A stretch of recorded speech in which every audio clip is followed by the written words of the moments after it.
I guess the way we can kick this off, let's actually introduce ourselves because I think a lot of us haven't really met each other. So what's up, guys? I'm Chris, also known as Pwiff. I manage a lot of the communications we do at Riot Games. I'm Socrates. I'm a lead designer on League. I worked on like hex tech crafting. I work on the ranked systems, and I was lead on New Champ Select. I'm GBay99. I'm a YouTuber, streamer, and avid player of Ranked. My name's Lobster, and I'm the lead developer for Dynamic Ranked and other kind of matchmaking systems. I'm Skara. I'm an ex-League of Legends pro, and right now I just stream and I make analysis as well as content, and I play a lot of solo queue as well. I'm going to kick this discussion off with basically confirming a couple facts. A, we've talked about this a lot, but we're not going to be bringing back solo queue, and what we're trying to focus on for this season is a lot of improvements at the high elo and basically role selection, I think, and competitive integrity, trying to ensure fair matches. So we're going to talk about all that stuff in this roundtable right now. Thoughts? Did you guys always know that you were not going to bring back solo queue and then just sort of tacked it on like, we might bring back solo queue to try and make dynamic queue an easier pill for the community to swallow? No, I think the original plan was that we wanted to make Ranked better, and we thought Dynamic Queue would do it. The response that we're going to bring solo queue back wasn't like a well-thought-out plan. We just discovered new data. It's one of those things where it's really hard to like have a fully transparent conversation with players because you're like, there are cases like this where you're like, oh, based on the state of the world today, this is what we're going to do. And then tomorrow, the state of the world changes, and you're like, well, I can't like do the thing I promised if it's going to destroy the game. So now I have to like eat crow for, is that the right? I have a question then. So yeah, there's a long time where Riot essentially didn't say anything about solo queue, and everyone kept guessing. You know, it was like, are they going to do it? Are they going to do that? Are they going to do this? Like, it's not coming back. It's not coming back, right? It's not coming back. Oh, it might come. No, it's not coming back. Like the thing is, it's like what happened to like transparency? Yeah, to be honest, we did a terrible job at all of the communication, and it wasn't any evil genius plan. It was basically like for the engineers who kind of were aware of the problems the system had, we were like, hey, give us some time and we're gonna like go try to fix some of these problems. And then we had different members of the team coming in and different people jumping into the conversation, and not everyone had all the same information. And we basically just did a bad job because instead of telling players, one, it's like, hey, we don't have all the answers, so stay tuned, and then like saying that until we figured it out, we basically made promises or we made statements of, here, we're gonna build this. And then we went and looked at it and we're like, shit, we can't build that, or it's not gonna work. I'm kind of interested, like, what your guys' experiences have been playing Dynamic Queue. I know that It's awful. Like, yeah, so let's hear about it. I mean, I'm serious. At my elo range, I think a matchmaking service should have a couple key things. So one, it should help me find skilled players around my level. Two, it should be quick, essentially. Like the game should be relatively fast. I don't want to be waiting in queue for upwards of 50 minutes that I've done like in this current system. And three, I should be able to play what I want to play. Like if I'm gonna switch from solo queue to dynamic queue and they're gonna enforce roles, I should be able to enforce the role that I want to play. And I think on all three levels, the matchmaking system has failed. So I think the way you framed it is actually pretty much perfect in terms of the way we look at how matchmaking works. You're making really one trade-off of time for quality. So if we can find you a perfect match instantly, that's ideal. And then the longer you have to wait in queue, the more relaxed we are about how good a match we can make. And that's just like fundamentally how a matchmaking system operates. And I think you're right that we kind of missed the ball on both time and quality. Yeah, I think that there's two problem sets that we should separate clearly when we're arguing about this stuff. The first one is like high MMR has its own set of sort of challenges. Absolutely. And like right now, matchmaking quality is like legitimately not good for high MMR, which causes inaccuracy in standings.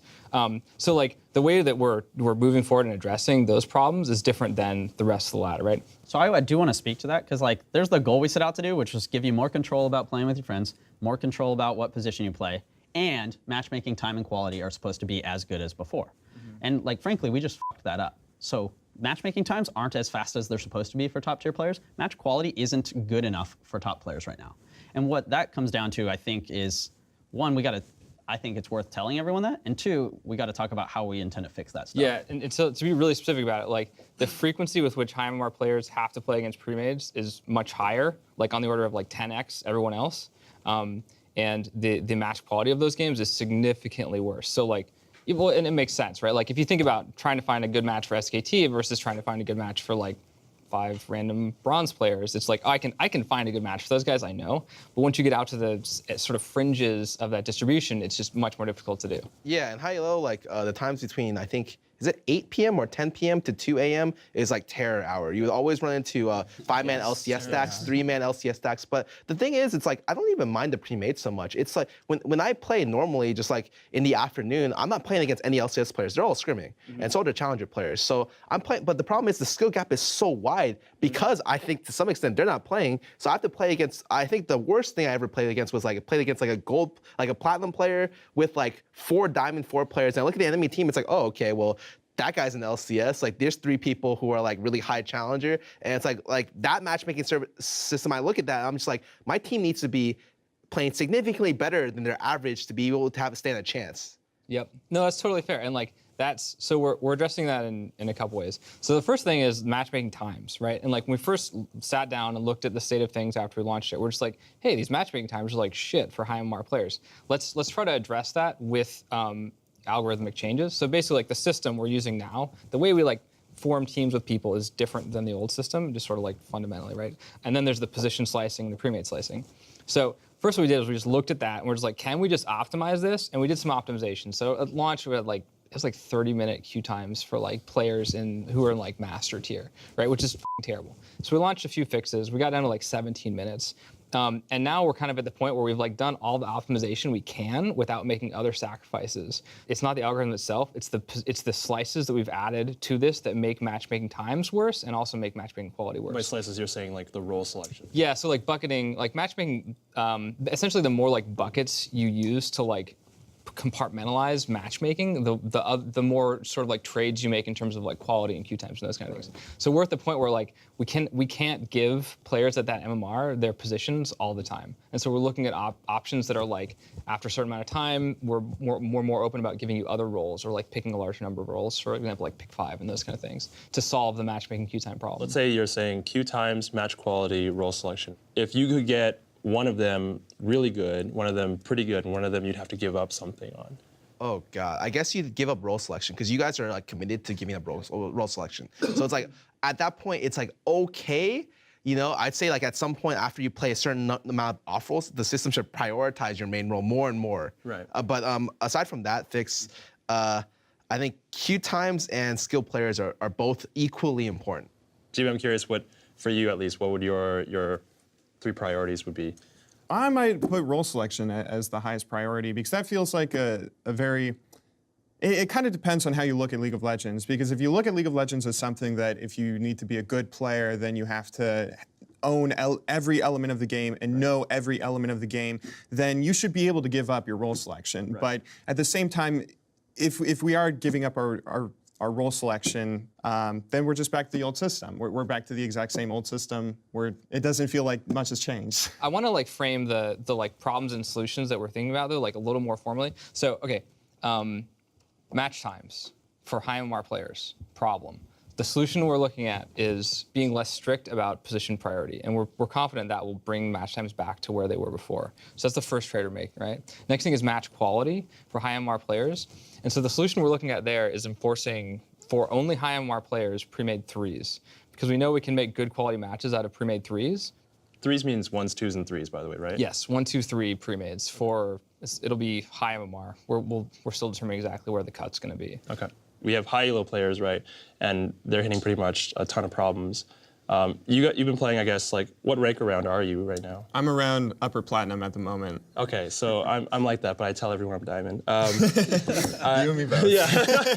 But do you kind of like run into the same issues? Just before we get to like, I think a lot of these ones, like do you run into the same issues with queue times, role selection, or anything of that sort? I think role selection isn't something that's the biggest issue, at least at the lower ratings. I think the thing about the lower ratings that's really frustrating about dynamic queue is the fact that it feels it feels like it kills the competitiveness of League. The thing about solo queue that was so great was that everyone was always on a level playing field, and if you achieved a certain rating, that meant you got to that rating based off of your skill, and a lot of people feel like dynamic queue diminishes that. So let me ask though, if you have good matches, do you see a problem with being evenly matched up against a pre-made team? I don't. The problem that I have is that ranked is supposed to be a system where you measure your skill, and it doesn't feel as though it doesn't feel like throwing solo players in against people that are playing as fives just in the same queuing system accurately measures everyone's skill. And that's the big issue that I and a lot of other solo players seem to have.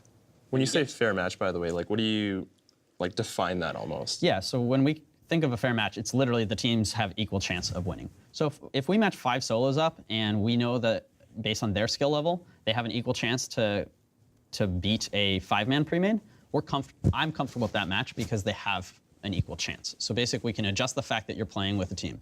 Now, the system also tries to get 5s to compete with 5s first, but you can't do that forever because you might be sitting on your ass for a half hour waiting for that other team.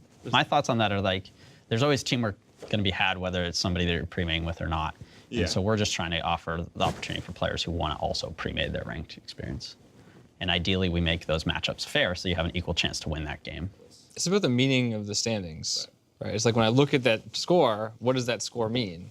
And in a perfect solo world, that score means like something. And in a dynamic world, that score means something else that is more along the lines of teamwork.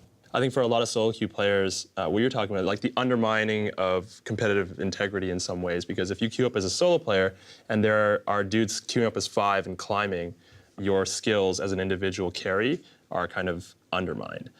And are we adjusting for that? Are we like trying to make it easier? Our ability to find 2 teams that are right next to each other, you're not going to be able to do that all the time.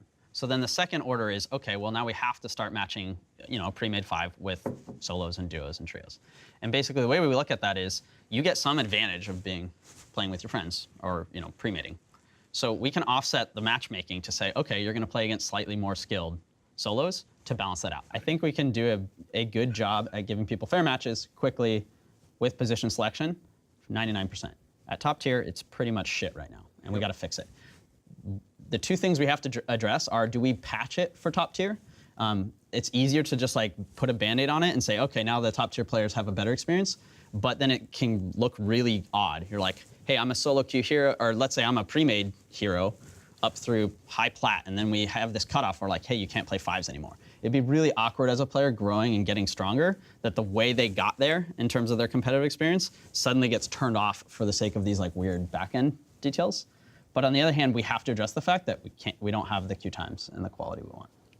We sometimes have to make specific solutions for just the 1%. And if you look at like how we addressed the rank system historically, like we have done that, right? Like Master Tier has a different set of rules, and we changed that from like season 1 to season 3 to season 4, right? So like we have to ad hoc a lot of those solutions. Yeah, I think at the highest level of play, like find it very rare that people play 5-man queues at the highest level of play. Like outside of like people on challenger teams, like they're just looking for like competition, but a lot of times they're just looking for like LP. Like they just want to play. Like I think if you bring back a more competitive environment, people don't mind playing solo queue. Like of course people want to play pre-made, but I think limiting it to like 3 or 2 is like, I guess the old solo queue system. It's like fine for high tier. Like no one really complained in that system. Right. Yeah. I want to, I guess, switch the conversation. You're talking a little bit about the undermining, I guess, of the solo queue player. Just wanted to like kind of restate that and get back to that discussion point. We're talking about like that trade-off that we made there, and I want you to kind of like highlight. Yeah, you don't have to want to go pro in League of Legends to want to play it competitively. You want to, maybe some player just wants to get to gold and just wants to get the end of season rewards and get whatever new skin or whatever end of season reward there is. And the community doesn't have all the statistics that you guys have for saying like, oh, well, we know that 99% of players haven't moved that much since the introduction of the dynamic queue system, but all you have to have is, one silver player that gets to gold quicker than you do because he starts queuing with a pre-made 5, and then you feel like crap because you can't get to gold because you're trying really hard to learn everything about the game on your own, and it's a lot of work when you can just go and try and find a pre-made 5 to group with. I think the challenge we have is that we kind of institutionalized the expectation that ranked was a certain way. We changed the meaning of ranked from stricter personal evaluation to teamwork as a larger component of it. And I think that's what people are responding to, right? Is they're just like, oh, the meaning of it has changed. We acknowledge personal evaluation has not been well handled. So as a team, we're exploring how do we do a better job of just capturing personal evaluation that is not solo queue. I'm just really curious about what are the gains then? Let's flip it. You're talking about how dynamic queue, let's say for top tier play is pretty much and let's see how we can figure that out in terms of like iterative improvements and then system changes. But You mean like how is dynamic queue better than solo queue? yeah, just like that's what I'm kind of curious about. A lot of people talk about this. They're like, I had a great experience climbing solo queue. You've now given me dynamic queue. Let's say from plat down, like for guys like me. Yeah. Why? There's a few big slices. So like match quality in terms of a number of vectors, but like probably the one of the most important player facing ones is just like sort of in-game harassment is lower now than it was in normals before. It is so much better. It is like astronomical. Like we never thought we could get it that low. And so I think when you look at like the League of Legends and people go like, yeah, like toxic solo queue or whatever, it's like, well, yeah, of course it was, because we like put you into like a super stressful environment with like 5 random people with like conflicting ideas of what they wanted, and we're like, yeah, go figure it out. It was terrible, right? So like when we look at that, right, and we look at like engagement, we look at like fairness, we look at this enormous suite of like metrics, right? And we're gonna try to share some of those with the community so you guys can see those too. We're just like, hey, this is like objectively way better. But the one thing that is not better is the meaningful piece, right? And so we're committed to fixing that. Those data points, you're talking engagement, you're talking fairness, break them down for me. Give me what that actually means. Normals versus ranked, what was it before and what is it now? Historically, ranked has been at least twice as bad in terms of toxicity than normals. What we've seen is like all the ways we measure how people treat each other in game look better than normal queues after the release. And again, we're talking about for like the 99 out of 100 players who are the largest population of League players. We have more players playing ranked than have ever played ranked before, which is also really satisfying because we got feedback all the time that says, I want to play ranked, can't do ranked 5s because I can never get 5 people together, roster management's not useful, and then so my options are I can solo queue or else Is that play contextual normals. based off of like audience growth, or is it just like raw numbers? No, raw numbers. So like, yeah. Okay. In terms of like, you consider the same size population. Right. More people are playing ranked. Okay. Which Period. makes In sense. percentage. A lot of people agree that toxicity is a lot lower right now than it was in the old solo queue system, but a lot of people believe that it is much lower because they get their roles, because you don't have to fight over mid lane and have everyone calling mid, and then one guy eventually gets mid and then doesn't do so hot, and all the other people that wanted mid started flaming him. A lot of people think that's the big reason that toxicity is down, and not necessarily just because they can queue with friends and then people are just so much more cohesive that no one ever fights.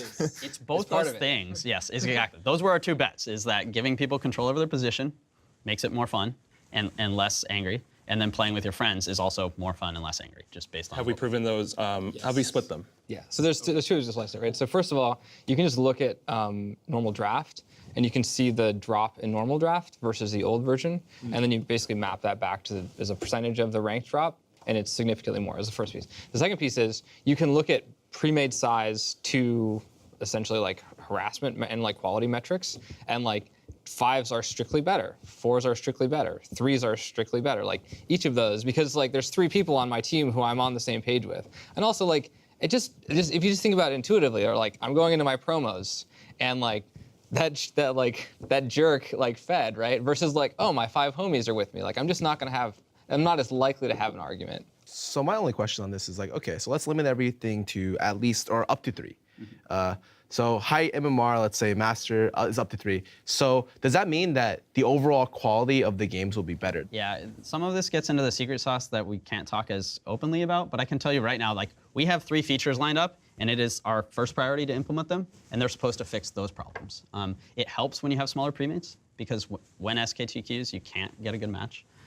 So limiting a number of premates makes it easier for us to make a good match. And 2, there's just some work we haven't got to yet, because when we model, we'll run like hundreds of thousands of players through the system in a test environment, and then we measure like our quality metrics. On the average, those things look solid, and that's what we kind of tune and dial for release. When we went out, we didn't know it would be this bad for rank. So all we've been doing for the last 3 months is trying to fix it, basically, and we haven't fixed it yet. This is like a general like experience you run into when designing stuff. You're like, oh, we're going to design the system and simulate it this way, and then you put it in the wild, and players act really differently. Like for example, like the exact specifics of roles of like the roles they select and things may not line up to what we have in the simulation, which causes starvation issues and stuff like that. Which I think what you're getting at. So basically, by conceding the 2 things that we want to give players, which are premades and position selection, we have to see how much of that we have to reduce to get your time and quality back. So more likely the time is going to reduce with this trio queue, right? So does that mean that you can make a more pointed role selection? You want one role, is what you're saying. Yeah, I want one Well, role. of course, yeah. So that's just not happening, It's right? not. So like, did you play Team Builder? So the original Team Builder had this problem where like, the way I always like represent this to people is like, imagine you've got 5 jars and you're filling each of these jars with marbles at different rates. Okay. So like it's like drop, drop, drop. This one's dropping really slow. Once you get a marble in each jar, you take a marble out. Okay. What happens in 5 minutes? A jar overflows. Exactly, right? So like that's why we have pick 2, because like if we did pick 1, you'd get a lot of mids and you'd get like no supports, and this guy would never find a match. So like taking the marbles out of the jar is where you find a match. So like you just have a bunch of mids who never get into matches. Okay. And that was the starvation And I issue with understand Team that, but are there going to be any more algorithm changes to maybe make it so that you can get your main role more, especially if you play multiple off roles? So there's a lot of situations where it's legit like I see jungles or I see mid lanes play off role 7 times in a row. And it doesn't seem like there's any algorithm changes to make them pick their primary role. There's 2 things. By introducing positions, we created those buckets, which makes the match times worse, right? The queue times get longer. Second, the way we optimize giving you your primary is pretty naive right now. It's not good enough. And so we actually are working on improving that too. The hard part is the longer you wait, the more the system has to say, well, damn, we can guarantee you mid, sure, but now instead of waiting 15 minutes, you might have to wait 30 because there's so many players who want mid. So like the trade-off is if you really want it, you're gonna have to wait because there aren't enough players taking the less popular roles. So that's really the trade-off. And right now we look at match times and quality and say those aren't good enough, so we're gonna have to give up something, and it's probably gonna have to be position select.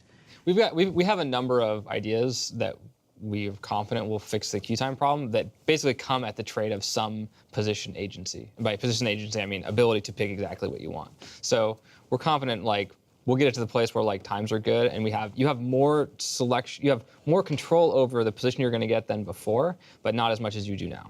I think that's a TLDR. Okay, yeah, I wanted to. Does that make sense? Yeah, that makes sense. I want to get to the last point, which is essentially what you guys are talking about is like you're prioritizing match quality, like fairness. Like that is it fair to say like that's number 1 priority top to bottom? Yeah, I would actually say that the way you put it, Scar, is best.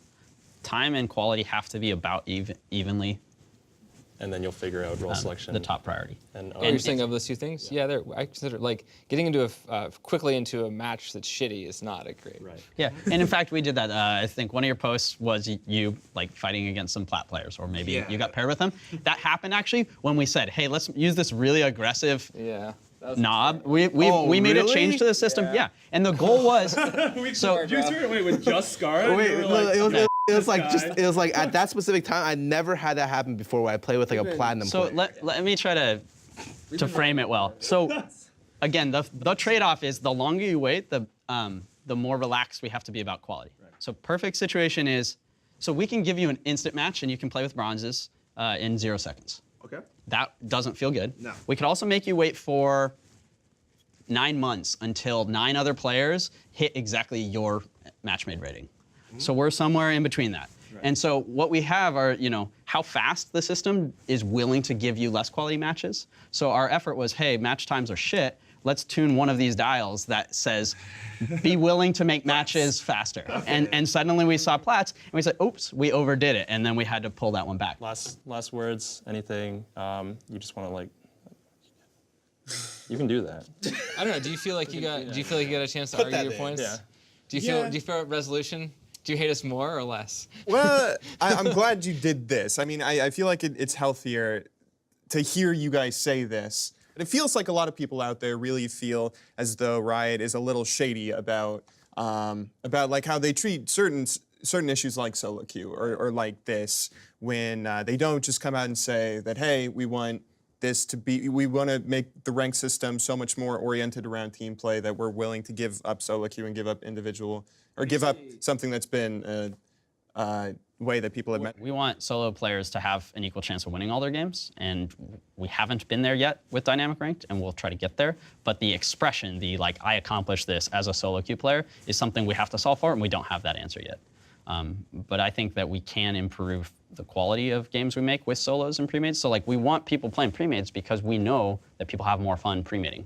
We're all pretty core league players that play a lot, and we want to give people the chance to play ranked with friends because we heard that request over and over again. And in the meantime, we kind of shit on, hey, I'm a solo queue player and that's how I express. I mean, to be honest, like I never duo queued. Like my ranked experience has always been solo, like hundreds and hundreds of games. And so the goal was not to take that away. It was to offer this new thing, which is you can also rank with friends.